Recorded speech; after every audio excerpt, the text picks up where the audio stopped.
Hi అండి అందరికీ. నేను మీ సీత. ఎలా ఉన్నారండి అందరూ? బాగున్నారు కదా? నేనైతే చాలా బాగున్నానండి. మీరు కూడా బాగుండాలని మనస్ఫూర్తిగా కోరుకుంటున్నాను. ఫస్ట్ టైం నా వీడియో చూస్తుంటే ప్లీజ్ సబ్స్క్రైబ్. ఈరోజు రెసిపీ వచ్చేసి క్యాబేజ్ క్యాబేజీ పచ్చిశనగపప్పు కర్రీ అండి. ఈ కర్రీ అయితే చాలా టేస్టీగా ఉంటుందండి. చాలా సింపుల్గా కూడా చేసుకోవచ్చు. దీన్ని ఏ విధంగా చేసుకుందామో చూసేద్దాం రండి.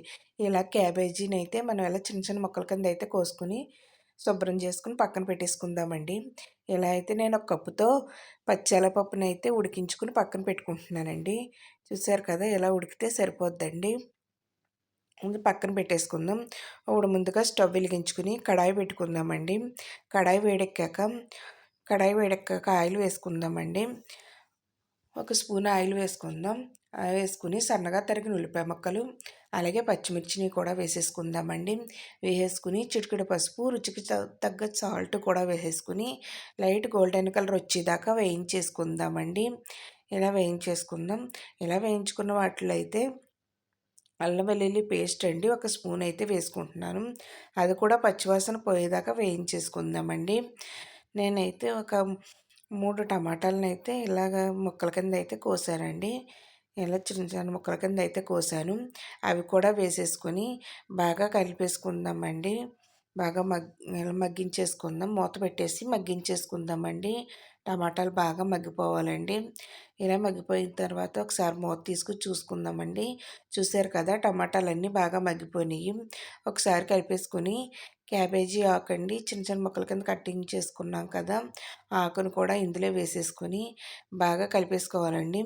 ఈ ఆకులోంచి వాటర్ అయితే ఎక్కువగా వస్తుందండి. ఈ వాటర్ అంతా పోయి మనకు ఆయిల్ అంతా పైకి వచ్చేదాకా ఉడికించుకోవాలండి. చూసారు కదా, ఈ విధంగా ఒకసారి కలిపేసుకొని దీని మీద అయితే మూతను పెట్టేసుకోవాలండి. మూతను పెట్టేసుకున్నాక ఇలా అయితే మగ్గిపోద్దండి. ఇలా ఇలా మొత్తం వాటర్ అంతా ఇంకిపోయిందండి. ఇలా వాటర్ అంతా ఇంకిపోయిన తర్వాత ఇప్పుడు ఇందులో ఒక స్పూన్ కారం, ఒక అర టీ స్పూన్ ధనియాల పొడి, ఒక ఒక స్పూను చికెన్ మసాలా వేస్తున్నానండి.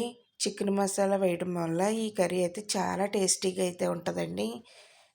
ఇలా ఒకసారి కలిపేసుకుందాం. ఇలా కలిపేసుకున్న వాటిల్లో అయితే మనం పచ్చిశనగపప్పుని ఉడికించి పక్కన పెట్టుకున్నాం కదా, అది కూడా వేసేసుకుని బాగా కలిపేసుకోవాలండి.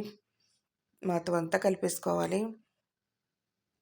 ఇలా కలిపేసుకున్న వాటిల్లో అయితే కొద్దిగా అయితే వాటర్ అయితే వేసుకుందామండి. మనకు సరిపడినంత అయితే వాటర్ అయితే వేసుకుందాం. ఇలా వాటర్ వేసుకుని ఇలా వాటర్ అంతా మరుగుతుంది, ఇలా మగ్గిందామండి. మూత పెట్టి మగ్గించేసుకుందాం. ఇలా మగ్గించేసుకుని ఆయిల్ అంతా పైకి వచ్చేదాకా మగ్గించేసుకుందామండి. చూసారు కదా, ఈ విధంగా మగ్గించుకుంటే సరిపోద్దండి. ఈ క్యాబేజీ కర్రీ అయితే రెడీ అయిందండి. ఇప్పుడైతే బౌల్లో తీసుకొని ఒక బౌల్లోకి అయితే తీసేసుకుందామండి. ఈ బౌల్లో అయితే వేసేసుకుందాం. ఎంతో టేస్టీగా ఉండే ఈ క్యాబేజీ పచ్చిశనగపప్పు కర్రీ అయితే రెడీ అయిందండి. నా రెడీ అయిందండి. రైస్లోకి చాలా బాగుంటుందండి ఈ కర్రీ అయితేని. నా వీడియో నచ్చితే మీ ఫ్రెండ్స్కి రిలేటివ్స్కి షేర్ చేయండి. వీడియో చూసి లైక్ చేయండి. ఈ రెసిపీని ట్రై చేసి నాకైతే కామెంట్లో చెప్పండి. మీకైతే ఏ విధంగా వచ్చిందో నాకైతే కామెంట్లో చెప్పండి.